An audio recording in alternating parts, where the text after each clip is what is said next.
So when assessing your market moves, pay particular attention to the 9am price. Murray Factor is very well supported. $4.20 into $2.90. The fortune teller's been a drifter now, out to $3.80. Likewise for the Kaleidoscope Eyes. A little bit of interest here for Source Dragon. The fourth elect is now into $7. And then at a longer quote, Giving Cheek has been spec'd as well at a longer quote. But Murray Factor is best backed, $4.20 into $2.90. Okay, so there's a look at a market for the second of the day at Swan Hill today. And we've got some good market support here for Murray Factor. Jake Noonan's made the trip up there. He's riding for the Preusker stable. And this horse resuming from a spell, having finished second in a recent Coleraine jump out.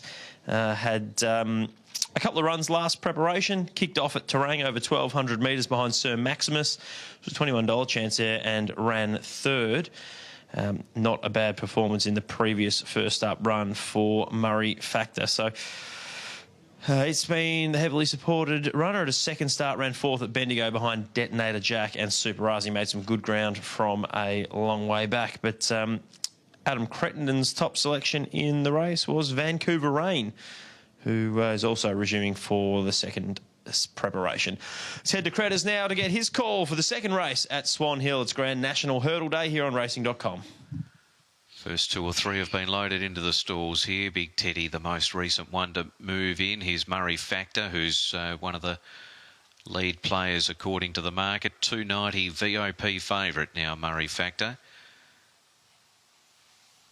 Hasn't raced since early March. He had a Coleraine jump out recently where he was a clear second place over the line. The horse ahead of him has won 4 races, so he did a pretty good job to finish a strong second in his heat.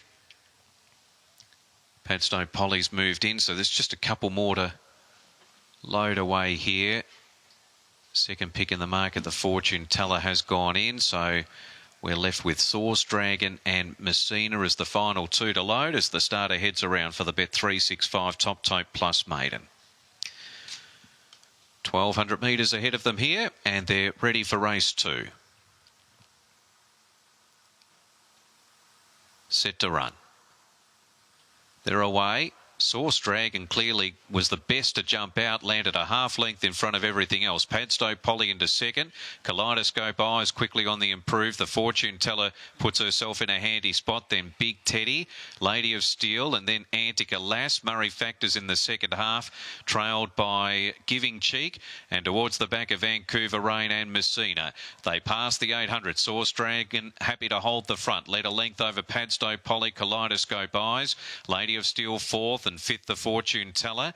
A length to Big Teddy, Antica Lass, then Murray Factor, Messina, and towards the end Vancouver Rain and Giving Cheek as they swing into the straight. So with around 500 to go, it's Source Dragon from Padstow Polly, Kaleidoscope Eyes going up strongly. The Fortune Teller angles off his back, and then Big Teddy followed by Antica Lass, Lady of Steel, Murray Factor battling with Vancouver Rain. 250 out, Source Dragon running some sort of a race here, trying to hold off Kaleidoscope Eyes on the Fortune Teller, and the Fortune Teller now hits its straps, goes to Source Dragon, hits the lead and is finishing by far the strongest. She really surges the last 100, and the Fortune Teller gallops on to win by 3.5.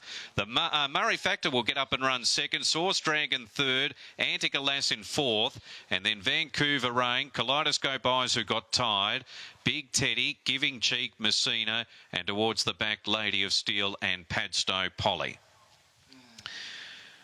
Big win by the first starter here. The Fortune Teller, number 13, gives Harry Coffey the first 2 winners of the day. He rode his first for his father, and this one for a stable he rides a lot for, Kira Ma and Dave Eustace. He was right in the market, a colt by Caravaggio, but the best part of his performance there was the last 200 metres. Gee, he really let down well when Harry started to get busy on him. He'd had 4 jump outs coming into today, 2 of them this preparation. He's been down at their Cranbourne base there, and he hadn't been showed up in any of his jump out work, but gee, he showed up well today. 13, 3, 4 and 5 are the numbers. 13, 3, 4 and 5. He was a $90,000 weanling purchase for Kira Ma out of a dam who has won over a sprint trip. Her career win was at 1100 National Velvet. She couldn't have been any more impressive than that here. This 3-year-old, trained by Kiramar and Dave Eustace, ridden by Harry Coffey. So the fortune teller, the winner. Second, Murray Factor. Number 3, who's by the Factor, Paul Pruska, Jake Noonan. And 4, Source Dragon. Third, ran a good race on speed by Extravagant for Darryl Archer and Neil Farley. Fourth in Antica Lass, and fifth in was Messina. So 13, 3, 4, fourth in 5, fifth in 9. The fortune teller was second pick in the market, 370 the SP price. On the VOP, you're looking at 380, 160 the winner. Murray Factor $1.40, and Source Dragon $2.40. Quinella $5.80, Exacta $11.90, Trifecta $58.60. First for $1,259.70 as they start to make their way back here after race number 2. Dominant performance and a really good display there from the debutant. The fortune teller, way too good for its rivals under the urgings of Harry Coffey, who starts today in perfect fashion at Swan Hill. And Ben Asghari, that was some debut. It was. Looked a good race for a debutant. If that one could measure up, and Harry Coffey on the home deck, just flexing the muscles early with an early double. So we've had one of the features here at Sandown with Flying Agent taking out the Crisp Steeple, and it was a big performance there for Lee Horner and Amy McDonald. But as we go to a quick break, we're going to be reliving some of the great Grand National hurdles, including Cougar Express. Really well from Self Sensu Bungled it. 6 lengths, bit of a lad. Cougar Express.